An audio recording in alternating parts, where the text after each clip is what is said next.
नमस्कार SS unique education ने आपण मानक स्वागत पिला माने आज आम यही वीडियो रे तृतीय श्रेणी साहित्य बहीर तुलसी दुई पत्रु बासे यही विषयटीर प्रश्नोत्तर आलोचना करवा। तेबे भिडियोटी भल लगे भिडियोटी गोटे लाइक करदे, चैनल नुआ थे चैनल को सब्सक्राइब करके ऑल नोटिफिकेशन को ऑन करदे पिला माने। ठीक अच्छे, बर्तमान आम तुलसी दुई पत्रु बासे तार प्रश्नोत्तर आलोचना करवा। तेबे चलो पिला माने देरी न करी वीडियोटी को आरंभ करवा। तो पिला माने देख प्रथम क्वेश्चन नंबर 1 कौन देछि आस आमे कथबार्ता हेबा। ओके, आस आमे कथबार्ता हेबा।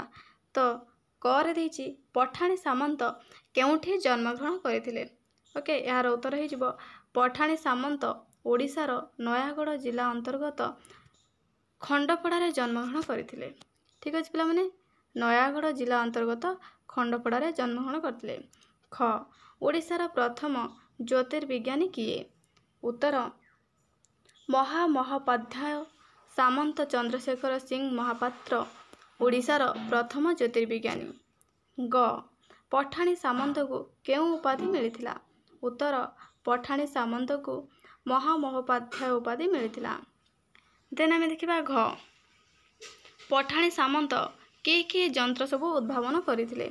उत्तर पठाणी सामंत काठ और बाउंश नली साहाय्य शंकु, खगोल और उलंबी चक्र आदि जंत्र उद्भावन करथिले। उआ तालपत्र रे से कौन कौन लेखि रखुथिले। ओके, देखो पिला माने रात्रि रे ध्रुव तारा, सप्तर्षि मंडल, ग्रह और नक्षत्र मानकर गति, उदय और अस्त आदि समयर हिसाब से तालपत्र रे लेखिकी रखुथिले। देन आमे जिबा क्वेश्चन नंबर 2 को देछि काहार काहा सह संपर्क अछि आस गारटाणी चिन्हाई देबा। एपटे देछि देखो पिला माने शून्य, खंड खंड, प्राचीन, असाधारण, महामहोपाध्याय एवं समय। ओके, एपटे या देछि एपटे कोन देछि देखो पिला माने देछि ग्रंथ, निरूपण, बुद्धि, उपाधि, आकाश, मेघ, घंटा। तो काहार काहा सहित संपर्क अछि आमे ताको गारटाणी जोड़िबा। देखो पिला माने शून्य आकाश।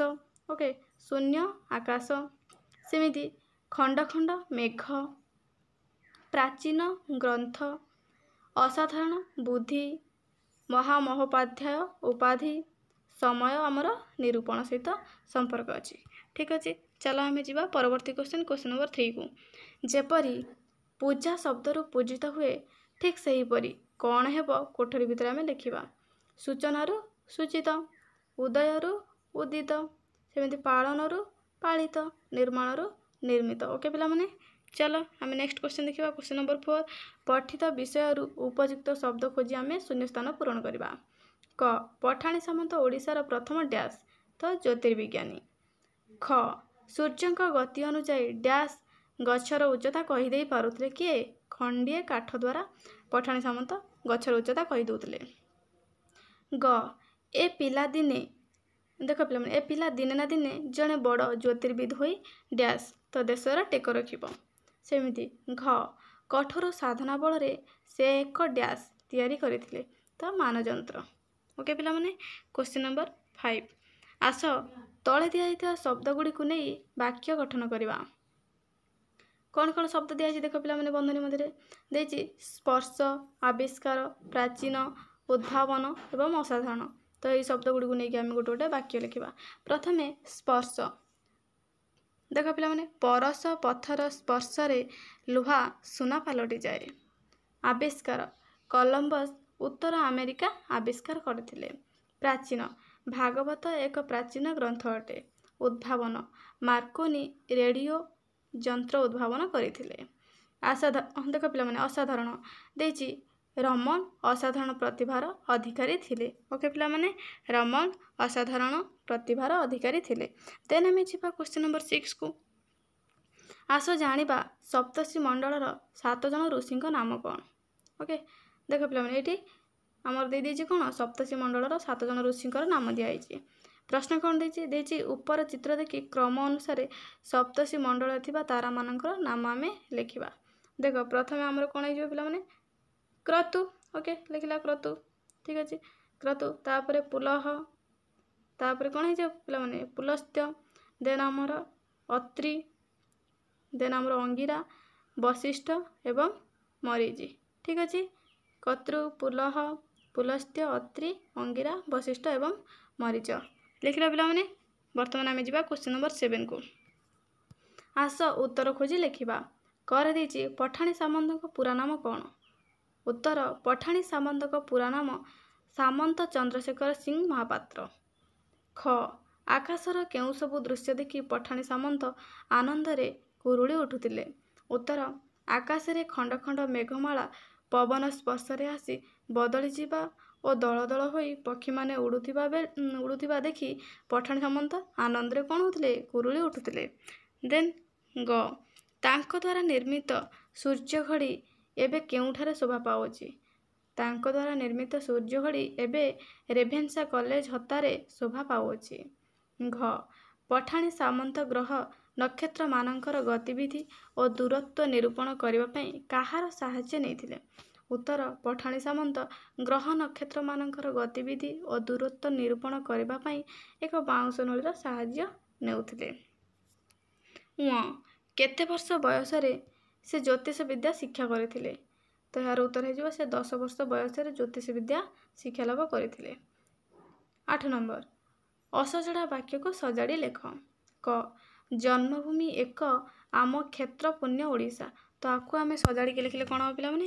ନା ଆମ ଜନ୍ମଭୂମି ଓଡ଼ିଶା ଏକ ପୁଣ୍ୟକ୍ଷେତ୍ର।